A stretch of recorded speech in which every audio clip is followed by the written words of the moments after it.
Okay, okay, andyan na. Pinapasok na nila sa building yung ating ano.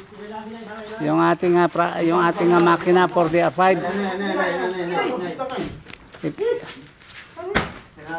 Okay, nandito na rin sa loob. Sige lang. Butan nyo na to. Manalay ni, mano-mano. Oo, ano lang ito. Pipihitin eh. Okay. Eto na po.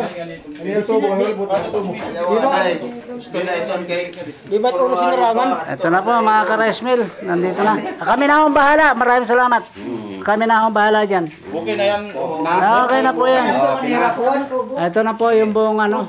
Hindi siguro. Kulang pa. Marami pa Kulang siguro. pa kami, kulang. Marami pa. Yung iba. Ayan, nasa laot pa daw. Kasi yan yung kanilang hanap buhay dito. Paglalaot. Simula rito, mga 200 meters, isa dagat na. Okay, yan po ang hanap buhay ng mga tao rito. Maraming salamat po sa mga bumuhat. Ayan po, katulad doon sa Barangay Bagti. Okay na yan, yan ba ano? Okay, sige, salamat po ng marami. Okay, nandito na po yung ating makina. Maraming salamat po sa lahat ng mga tumulong na miyembro at mga opisyalis ng asosasyon dito sa Barangay Basiao. Nadala po dito yung ating 4DR5. Ayan.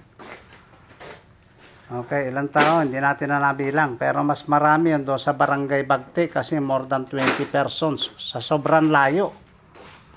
Ako naglakad ako sa Barangay Bagti is 3 hours.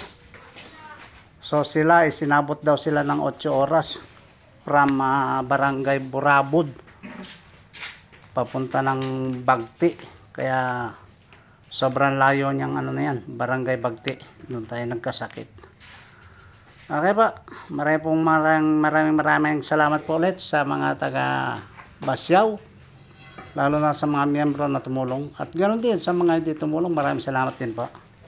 Mga opisyales, maraming salamat. At very big shout out po kay Sir Albino Daga. May-ari ng lupang aming tinitirahan sa Santa Fe, Leyte. Kay Alan na Sanaw sa Romblon. Big shout out po sa iyo, Sir Alan na Sanaw. Kay Rolly Goyo. Yan po yung ating masugid na taga-subaybay. Ating subscriber, maraming salamat po. Dito po kay Mama Jolie Gravillo, dito po yan. Opisyalis po siya dito sa asosasyon. Kay Sir Winnie Z. Porog, mga first week po ng January, nandyan po kami sa Talibon, Bohol. Andyan na po kami di sa kaming January first week ng January po. Nandyan po tayo. Hintay-hintay na lamang po at tatapusin lang po itong project na to. Ang kasunod po nito ay sa barangay sa may Bagti. Binugho, ayan. Okay. Pagkatapos po nito, magde-deliver na rin tayo sa barangay Binugho. Medyo malakas na yung ating katawan, baka kayanin na natin ulit umakyat sa bundok. Okay, dito sa temporary kapatagan muna tayo habang nagpapalakas pa, nagre-relax yung ating sarili. Maraming salamat din po sa lahat ng mga tumulong doon sa Barangay Bagti. Mga sundalo na nagbuhat, maraming salamat po.